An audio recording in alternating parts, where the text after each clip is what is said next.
Peut-on continuer sa vie sans l'autre et être heureux? Ce podcast va perturber certains égos souffrants car il va les pousser à se remettre en question et surtout à envisager le pire. Ce pire qui prend l'apparence d'être à jamais séparés de cette personne qu'ils considèrent comme leur moitié d'âme, ou du moins séparés durant un temps assez long pour être humainement intolérable.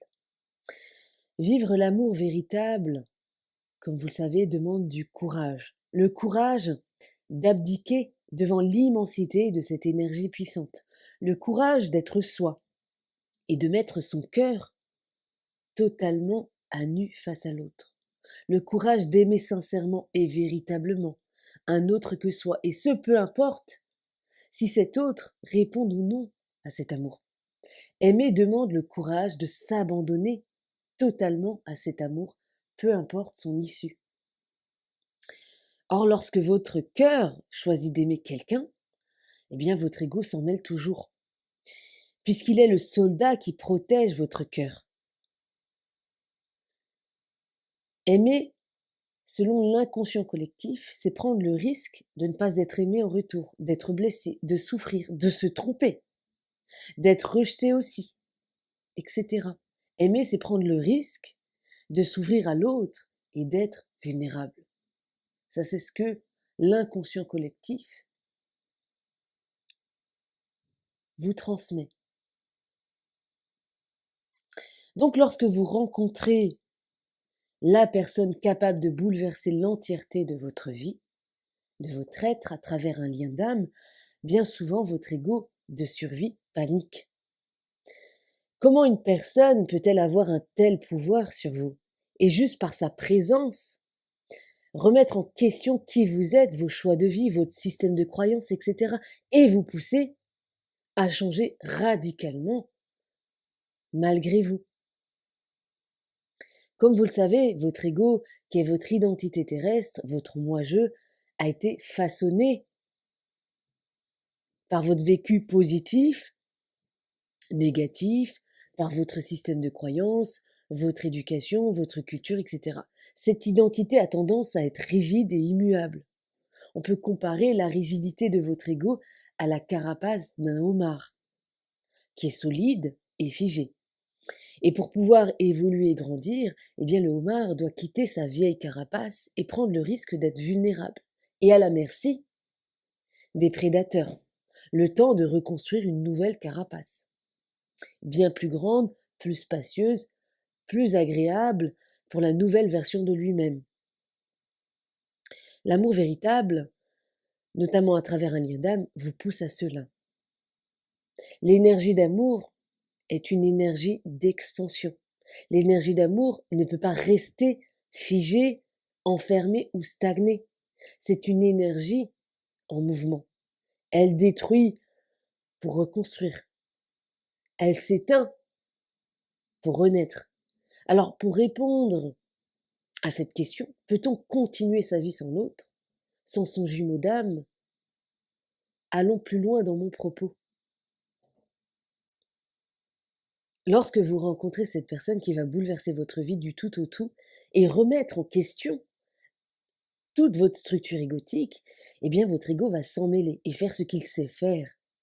Étiqueter, cloisonner, enfermer, tenter de posséder, tenter de comprendre, vouloir sécuriser et garder pour toujours cette personne auprès de vous. C'est très humain et c'est normal, puisque vous avez été conditionné à faire cela, car dans votre inconscient, l'amour est une prise de risque.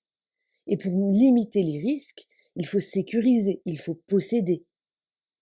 C'est pourquoi lorsqu'une séparation arrive, votre ego va avoir besoin de s'accrocher à des fantasmes et des illusions, notamment celles qui disent que tel un conte de fées, celui que vous aimez tant, votre double énergétique, va revenir dans votre vie, tel un prince charmant, vous donner le happy end tant souhaité.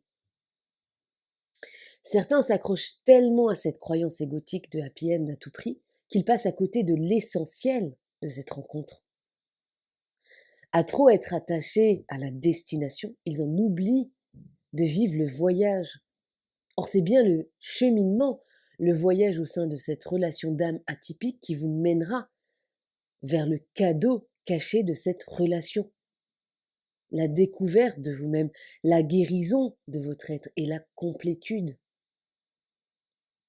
On pourrait dire que cette personne avec qui vous entretenez ce lien si spécial est votre meilleur thérapeute et le miroir grossissant de vos dysfonctionnements.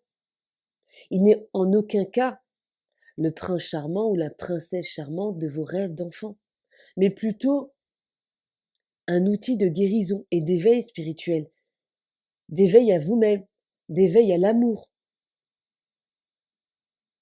Mais il faut également savoir et comprendre que cette personne peut s'avérer être nocive pour vous durant un temps, notamment lorsqu'elle-même traverse ses propres ombres, sa nuit noire de l'âme.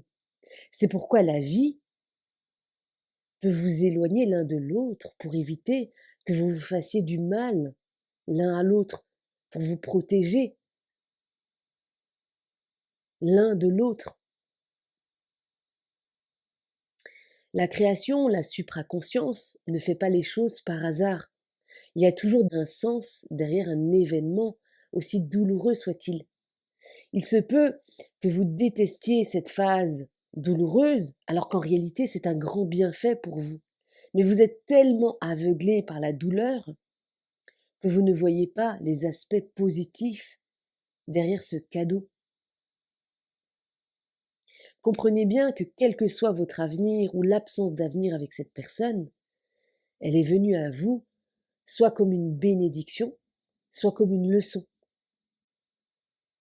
Et vous comprendrez bien plus tard, lorsque la douleur de la perte sera un vieux souvenir, le pourquoi de cette rencontre. Pour certains, il y aura la possibilité de former un couple amoureux dans la matière, pour d'autres non, car ce n'est tout simplement pas la configuration relationnelle idéale pour que chacun puisse évoluer séparément et ensemble vers le beau voyage qu'est la vie. À présent, je vais répondre à cette fameuse question. Oui, vous pouvez continuer à vivre sans l'autre et même être très heureux. Mais encore faut-il le vouloir.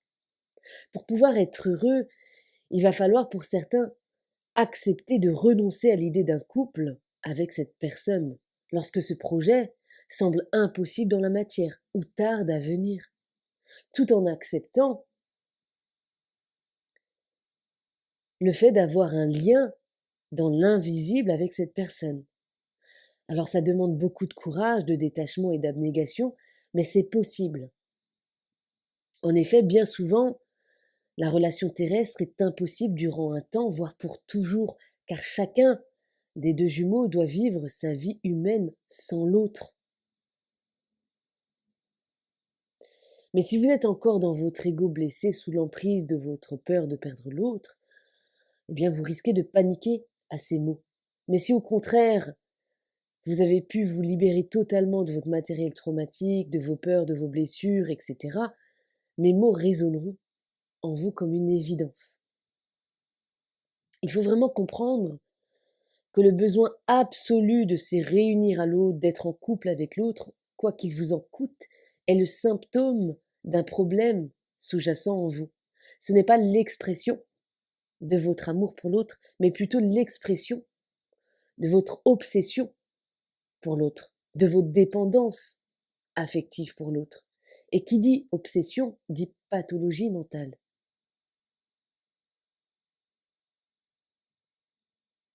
Il faut également savoir qu'une fois totalement libéré de votre matériel traumatique, réveillé par cette rencontre, vous n'aurez aucun problème à continuer votre vie avec quelqu'un d'autre. C'est pourquoi je vous invite à rester ouvert à toutes les éventualités. Choisissez toujours la lumière face aux ténèbres. Ne restez surtout pas enfermé avec une idée fixe, une idée obsessionnelle, lorsqu'en face, on ne cesse de vous montrer que vous n'obtiendrez pas ce que vous espérez, ni ce que vous attendez. À un moment donné, il faut avoir la sagesse de renoncer lorsque vous avez tout essayé, tout tenté, et que vous trouvez toujours porte close. Vous pouvez avoir une relation d'âme avec quelqu'un, même avec une connexion très très forte sans être en couple avec elle. Ça dépend toujours de vous et de ce que vous décidez de vivre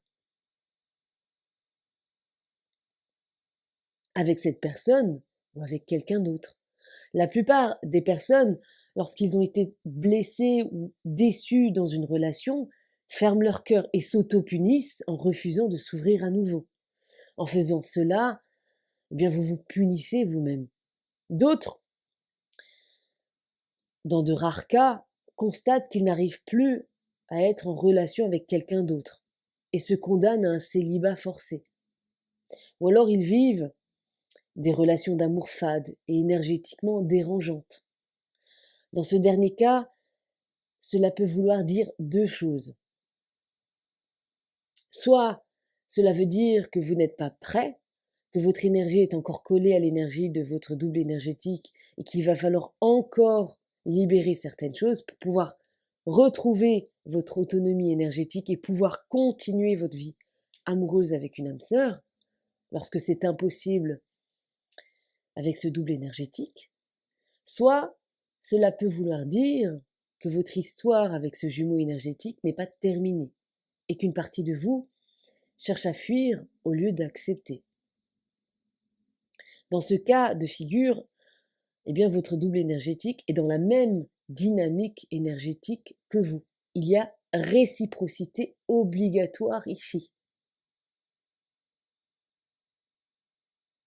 Alors quoi qu'il se passe pour vous, même en cas de fin tragique, eh bien ne regrettez jamais cette relation. Transformez-la en une bénédiction. Puisque personne ne passe dans votre vie par hasard, aussi souffrant soit son passage, c'est toujours pour votre plus grand bien. Et à ceux d'entre vous qui vont s'exclamer: «Mais à quoi ça sert d'aimer quelqu'un si on ne peut pas être avec lui?» Sous-entendu: «À quoi ça sert si je n'obtiens pas la récompense à la fin?» Je vais répondre ceci.